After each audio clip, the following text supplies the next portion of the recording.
আপনার জীবনে আসা এমন কোনো পরীক্ষার কথা কি আপনার মনে আছে, যখন আপনি ধৈর্য ধরেছিলেন এবং তারপর আল্লাহর পক্ষ থেকে কোনো উত্তম প্রতিদান পেয়েছেন? ইন্নাল হামদুলিল্লাহ নাহমাদুহু ওয়া নুসাল্লি আলা রাসূলিহিল কারীম, আম্মা বাদ।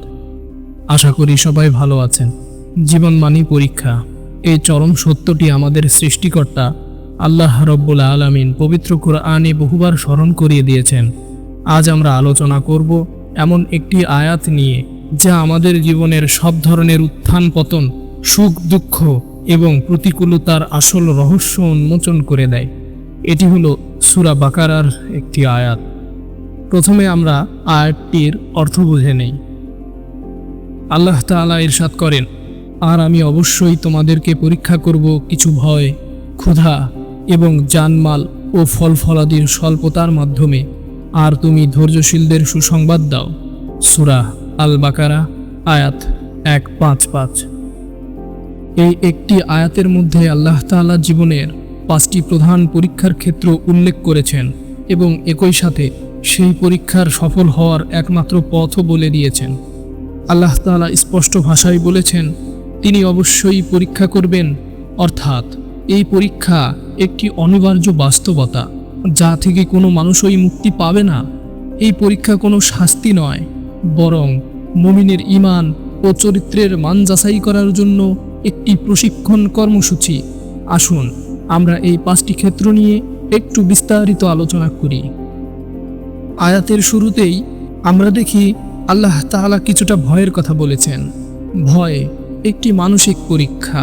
এটি হতে পারে শত্রুর ভয়, নিরাপত্তার অভাবের ভয়, অসুখ বিসুখের ভয়, ভবিষ্যৎ নিয়ে দুশ্চিন্তার ভয়, কিংবা আল্লাহর শাস্তির ভয়। যখন সমাজে বা রাষ্ট্রে অস্থিরতা, যুদ্ধ বা নিরাপত্তাহীনতা দেখা দেয়, অথবা যখন মানুষ ব্যক্তিগত জীবনে কোনো বড় বিপদ বা মহামারীর আশঙ্কায় ভোগে, তখন আল্লাহর প্রতি তার ভরসা বা তাওয়াক্কুল কেমন, সেটাই পরীক্ষা করা হয়। একজন মুমিন এই ভয়কে আল্লাহর হাতে সোপর্দ করে শান্ত থাকে, কারণ সে জানে আল্লাহর অনুমতি ছাড়া কোনো কিছুই ঘটবে না। আল্লাহ তাআলা এরপরে বান্দাকে পরীক্ষা করেন ক্ষুধার মাধ্যমে। ক্ষুধা মানে কেবল খাবারের অভাব নয়, এটি অর্থনৈতিক ও মৌলিক চাহিদার অভাবকেও বোঝায়।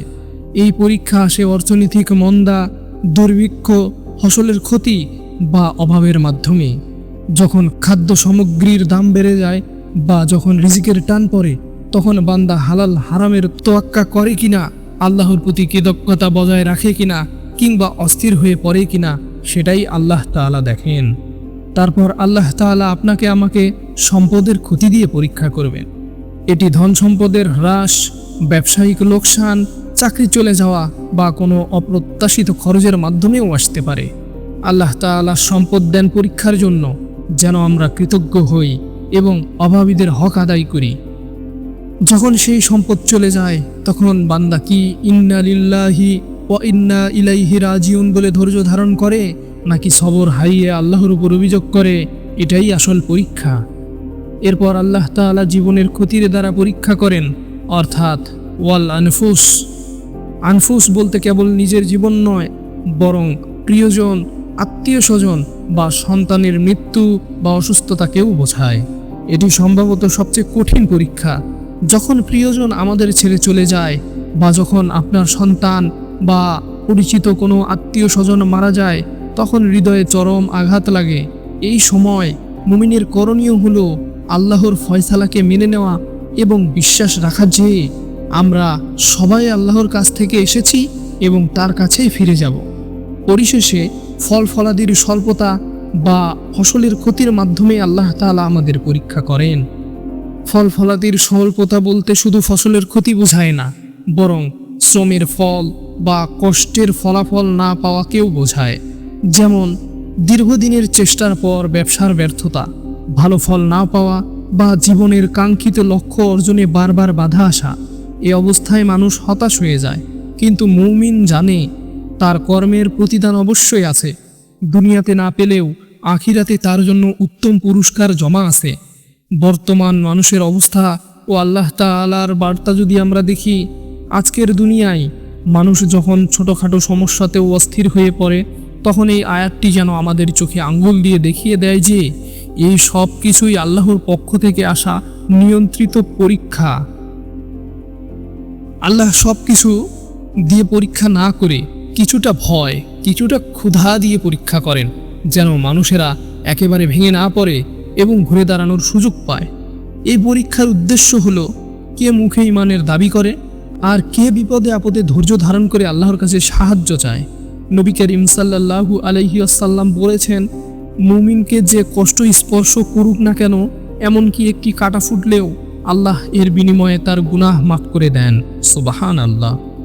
বর্তমানে আমরা দেখি মানুষ সামান্য আর্থিক ক্ষতিতে দিশেহারা হয়ে পড়ে, সামান্য অসুস্থতায় ভেঙে যায় বা কাঙ্ক্ষিত ফল না পেলেই হতাশায় ডুবে যায়। এই আয়াত আমাদের শেখায় বিপদ, অসুস্থতা, ক্ষতি এগুলো জীবনের স্বাভাবিক অংশ, এটি আল্লাহর বিধান। আয়াতের শেষ অংশে আল্লাহ তাআলা বলেন, আর তুমি ধৈর্যশীলদের সুসংবাদ দাও। কারা এই ধৈর্যশীল? পরের আয়াতেই অর্থাৎ 1-5-6 আয়াতে আল্লাহ তাআলা তার পরিচয় দিয়েছেন, যারা তাদের উপর বিপদ আসলে বলে ইন্না লিল্লাহি ওয়া ইন্না ইলাইহি রাজিউন, অর্থাৎ নিশ্চয়ই আমরা আল্লাহর এবং আমরা তার দিকেই ফিরে যাব। আল্লাহ তাআলা তাদের উপরে মাগফিরাত এবং রহমত নাজিল করবেন। অতএব যখনই উপরের 5টি পরীক্ষার কোনো একটি আপনার জীবনে আসবে, তখন আপনার প্রতিক্রিয়া কি হবে? প্রতিক্রিয়া হবে আল্লাহর উপর ভরসা করা। ভয়কে জয় করতে হলে আল্লাহর উপর তাওয়াক্কুল করুন। খাদ্যের অভাবে অস্থির না হয়ে অল্পতেই সন্তুষ্ট থাকুন। সম্পদের ক্ষতিতে ধৈর্য ধরুন, হতাশ করবেন না। প্রিয়জনের মৃত্যুতে ইন্না লিল্লাহ পাঠ করুন এবং আল্লাহর ফয়সালা মেনে নিন। এবং পরিশেষে হতাশ না হয়ে নামাজ ও দোয়ার মাধ্যমে আল্লাহর কাছে সাহায্য চান, কারণ তিনি ধৈর্যশীলদের সাথেই আছেন। আল্লাহর এই কথা মনে রেখে পথ চলুন যে এই দুনিয়া ক্ষণস্থায়ী এবং সব দুঃখ কষ্টের শেষ আছে। যদি আমরা ধৈর্য ধারণ করতে পারি, তবে আল্লাহ আমাদের জন্য যে সুসংবাদ রেখেছেন তা হলো তার পক্ষ থেকে বিশেষ অনুগ্রহ, রহমত এবং সঠিক পথপ্রাপ্তি। আসুন আমরা আল্লাহর এই বিধানকে সহজভাবেই মেনে নেই এবং জীবনের প্রতিটি পরীক্ষা ধৈর্য ও সবরের সাথে মোকাবেলা করি। আল্লাহ যেন আমাদের সবাইকে ধৈর্যশীলদের অন্তর্ভুক্ত করেন। আপনার জীবনে আসা এমন কোনো পরীক্ষার কথা কি আপনার মনে আছে, যখন আপনি ধৈর্য ধরেছিলেন এবং তারপর আল্লাহর পক্ষ থেকে কোনো উত্তম প্রতিদান পেয়েছেন?